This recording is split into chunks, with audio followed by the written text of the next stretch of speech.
Hello and welcome back to the layout. The Clearwater City Lake and Pacific has had a little bit of work done, so I thought I would share that with you.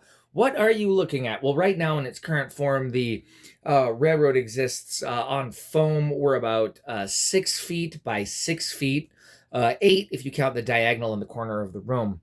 But I was listening to the Around the Layout podcast, and one of the guests made the comment that sometimes you just have to get your hands dirty and actually do something. And so I thought I should, and so I did. And you're looking at the fruits of that. I know it's not very exciting, but let me show you one of the tools that I have found really helps with that. That is this. This is a Walther's track template. This is a number 4 switch. These are what's on the layout right now, but through track templates, I can start my design process. A lot of my inspiration and original thoughts for this come from, not original thoughts, obviously, come from the Willow Creek Central. I'll link some of his videos down below. I'll actually have to link his website down below. An absolutely amazing model railroad done by a master model railroader who really kind of opened up my idea to operation and a few other things. So there'll be a few nods to him in that. But what are we looking at? All right, you guys are currently perched on a bar stool. So here we go. So that's corner of the room. I'll actually give you, ignore the mess. We're in the process of doing things, but here you can see the corner of the layout. It's on a diagonal. Then as we pan this way, there's the corner. Structures are, of course, temporary right now. And this is a terrible tripod. I apologize.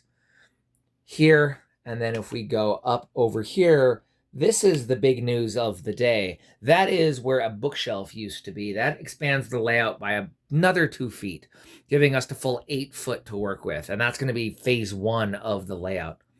So what are you looking at here? Well, we are going to bring you back to the center section here. What we're looking at, just in case you're wondering where you're looking, geographically towards the window is going to be geographically east. Towards the camera is geographic west. That way is south, and then that way is going to be north. All right, this direction, let's see here. So that way is railroad west, and that way is railroad east. So that gives you kind of an idea of where we are. What are we looking at? I mentioned we are looking at a 3-track yard. And here, let me just point it out for you here. Well, that's a little better. So from the very beginning, I've known that I've wanted a 3-track yard. And that is what this line of switches is doing right here. So if we start here and we look right here, this track right here in the center is our main. This is going to go to Sealy Lake on one side and up to Clearwater Junction on the other. This track here is an industry track. Currently, it's got a runaround here in front of the station so the passenger train can stop, get in and out of the way quickly while there's other work going on. Of course, if we look down this way, there's the Blue Star Freight. Blue Star Freight, by the way, is something that I got from the Willow Creek. I'll throw up some detail pictures of this. It's nothing fancy. It's just the Walther's warehouse from their elevator kit that I had lying around. I made some signs using cardboard and my printer. And so now it is, in fact, the Blue Star Freight building and the Clearwater City Lake and Pacific Railway. I'm actually really pleased with how that came out. That track continues all the way down that way where there's going to be an industry. Right now it's scheduled to be the team track, but of course that's, of course, subject to change. On the other side of the layout, heading down this track that way, that is where the grain elevator is going to be, as well as the stockyard that we have, and that'll be on that track. And then we have, of course, the yard tracks. So these yard tracks, this lead right here, you can't see it because this is my first time with a moving camera. This lead right here next is going to go to engine servicing facilities. How that's going to work, we're not quite sure, but I do know it's probably going to be on an 18-inch radius as opposed to the 20-inch radius on our main line. This ends up coming down to a yard ladder. This one is closed. In other words, it's going to end up being a runaround to the main. Runaround to the main there. This next one here is also going to be closed. It is going to be basically arrival and departure, kind of, sort of, not really, because we don't have that much traffic. This line is going to end up as a stub line. This line is going to end up industry. Right now, it's going to head down this way. Down that way possibly is going to be the I wrote it down here, and the lumber yard, and perhaps something else. We'll see. On the other end of that, I think is going to be the fuel dealer. So we'll see how that goes. And of course, all subject to change, but I actually am working on designing this. Now, the issue, of course, with the 3-track yard that I want is the fact that it's going to take up an awful lot of space and real estate. But one thing that I've been studying, if you listen to my other videos, is simplicity and trying to do less. What that means is that this is a switching layout, right?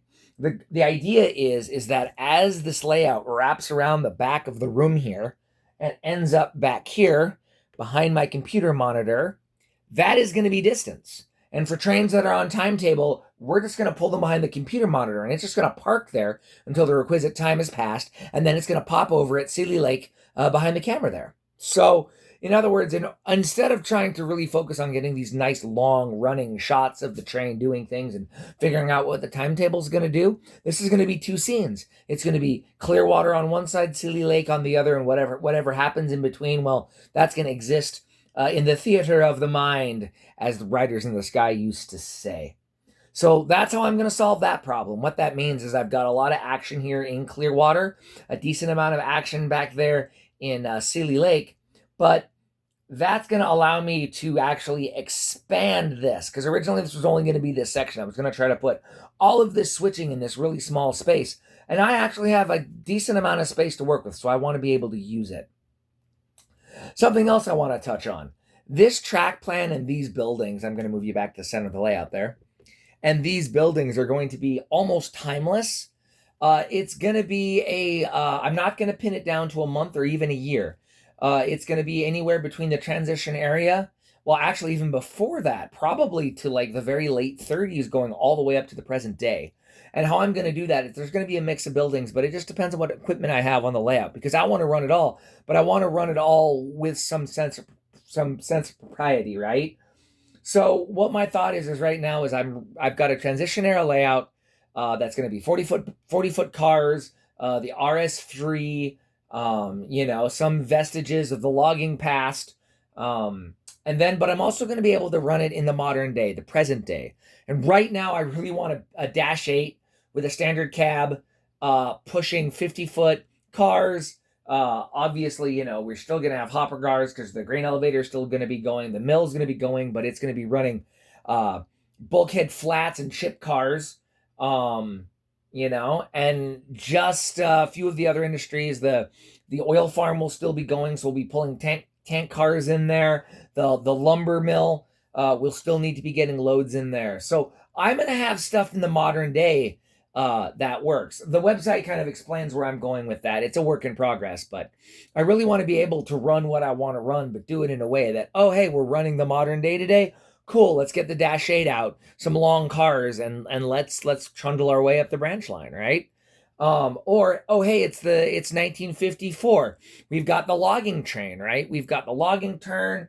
We've got all of the industries that we're serving on the team track. So I think it's really going to provide a really different way of operational opportunities when it comes to whatever I want to run. And I think any crew that I run with is really going to enjoy that too, because, some days you're in the mid 50s and some days you're in the modern day. So anyway, that's a little bit about what's going on with the layout. I don't know if you noticed, but the intro's changed slightly. That whistle actually is interesting. That's on the on the Troutwine 80 case, and it is a 3-chime whistle that used to sit on the Missoula Sugar Factory. So, and that's me quilling it with what I consider to be my signature quill.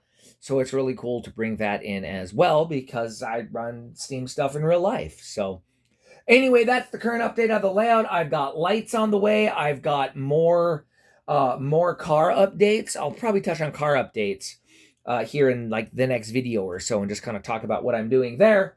But overall, we're going to start making progress. Time to start getting switches. That's where we are. I need to actually start putting it down and making plans for that. We've got our backdrops planned.